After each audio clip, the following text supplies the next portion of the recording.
Akhirnya setelah Inggris menginvasi India selama 200 tahun lebih, sekarang Perdana Menteri Inggris adalah keturunan India. Yang mana istri Rishi Sunak lebih kaya dari Ratu Elizabeth II. Istri Rishi Sunak, Ashata Murthy, adalah putri dari Narayana Murthy, Bill Gates-nya India yang kekayaannya diperkirakan antara 60-80 billion dolar. Kita detailkan siapa Rishi Sunak. Lahir di Southampton, Inggris di tahun 1980, bachelornya dari Oxford University, masternya dari Stanford. Menjadi Perdana Menteri Hindu pertama Inggris, orang Asia pertama menjadi Perdana Menteri Inggris, di mana mungkin kehadirannya menjadi Perdana Menteri Inggris ini menjadi karma balasan buat Inggris. Siapa tahu.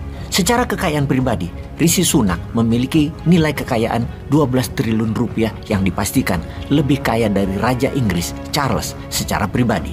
Mengapa ada kata akhirnya di awal narasi Bosman ini? Video narasi kali ini bukan hanya memirror kejadian Inggris, namun ingin membangkitkan semangat juang dan wawasan Nusantara agar generasi Zoomer, yaitu para milenial dan zilenial, untuk berani mengungkap kebenaran sejarah dan berani menantang segala tindakan penjajahan di muka bumi ini agar Indonesia menjadi negara berdaulat dan menjadi negara independen secara utuh, juga menjadikan Indonesia negara superpower di tahun 2045. Kita ke sejarah Inggris dan India dulu.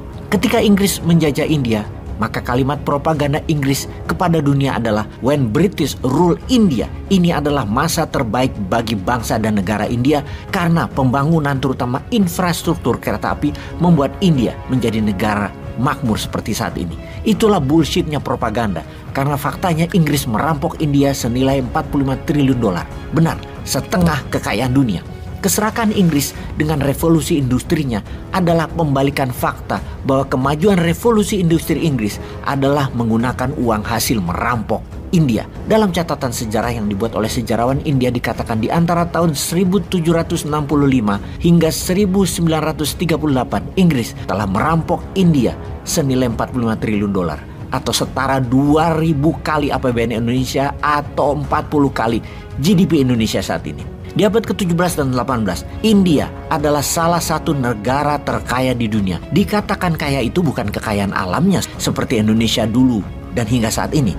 Namun kekayaan India sudah berupa material seperti emas, kain sutra, berlian, batu permata, dan banyak lagi teknologi tenun, metal dari India menjadi bahan dasar kemajuan revolusi industri yang diklaim oleh Inggris waktu itu. Juga hingga saat ini adalah berasal dari India. Ketika dipernyatakan bahwa Inggris merampok India, maka jawaban Inggris adalah Inggris memberikan India demokrasi, manajemen bernegara, dan jaringan kereta api, sebuah infrastruktur yang dibutuhkan untuk menyatukan India. Namun kita semua tahu harga yang dibayar India itu ratusan kali lebih mahal dari seharusnya. Penipuan dan penggoblokan atas klaim pembangunan infrastruktur di India oleh Inggris dengan harga mahal adalah sebuah penipuan sejarah dunia. Bahkan Inggris mengatakan mereka mengajari orang India berbahasa Inggris serta main kriket sebagai sebuah kecanggihan dan kebenaran atas perampokan yang Inggris lakukan terhadap India.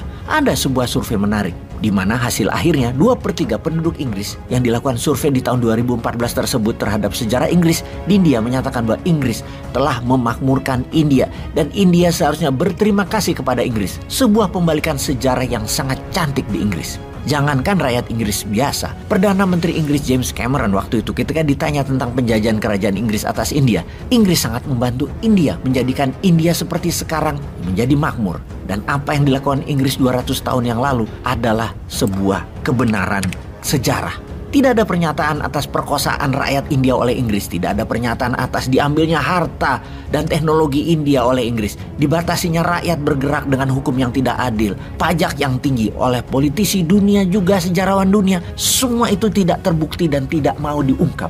Dan semua sejarah berpihak kepada sejarah Barat. Dalam catatan sejarah dunia yang diajarkan di Barat, semua sama. Kolonialisasi Eropa juga Amerika pada saat ini adalah dikatakan tindakan mereka sebagai pembebas dari kemiskinan dan pemberi demokrasi. Sekali lagi, sesungguhnya itu bullshit lah. Aslinya barang-barang India dibawa dengan harga murah dan dijual ke Eropa dengan harga mahal. Sehingga selama 3 abad Inggris selalu surplus perdagangannya. Juga dengan India sebaliknya, barang India dipajak mahal di dalam negeri India sehingga Inggris untungnya double. Pembangunan kereta api itu sesungguhnya Inggris membangun untuk kepentingan dan kebutuhan Inggris sendiri. Namun India harus bayar mahal, sangat mahal sekali dari harga sesungguhnya. Semua rute yang disebut pembangunan infrastruktur itu sesungguhnya kebutuhan distribusi barang-barang ke Inggris agar lebih mudah. Revolusi industri di Inggris dilakukan dengan deindustrialisasi India. Dimiskinkan dengan tidak ada industri dan nilai tambah di India. Dipaksa jadi negara dagang saja yang lama-lama habis sumbernya, tidak ada lagi nilai tambah dari industri. Sama seperti saat ini banyak negara memilih industrinya tetap pakai Tiongkok. Negaranya pakai Tiongkok. Negara-negara menjadi terima jadi. Dalam jangka panjang pasti banyak negara jadi seperti India selama 200 tahun di bawah Inggris. India ketika dilepas Inggris di tahun 1947 adalah negara termiskin di dunia. Usaha keras India bercita-cita jadi negara superpower membawa India saat ini memiliki GDP 3.200 billion pada tahun 2021. 3 kali lebih kaya dari Indonesia yang baru mencapai 1.100 billion dolar. Usaha keras Narendra Modi contohnya patut dicontoh ketika dirinya menjadi pemimpin India. Kekayaan nasional GDP India adalah 2.000 billion. Naik 1.200 billion dalam 8 tahun pada saat dirinya menjabat. Pejabat Indonesia di tahun 2014, tahun yang sama, GDP-nya adalah 900 billion dolar. Sekarang naik 200 billion. Jadi dalam 8 tahun ketika menjabat dan mengelola negara, naik menjadi 1.100 billion GDP Indonesia. Iya, alhamdulillah, walaupun kita tahu 1.200 billion dolar dibandingkan dengan 200 billion dolar itu beda 6 kali lipat. Semoga yang nanti jadi di tahun 2024 bisa naikin jadi 2 atau 3 kali lipat ya, jadi 3.000 billion.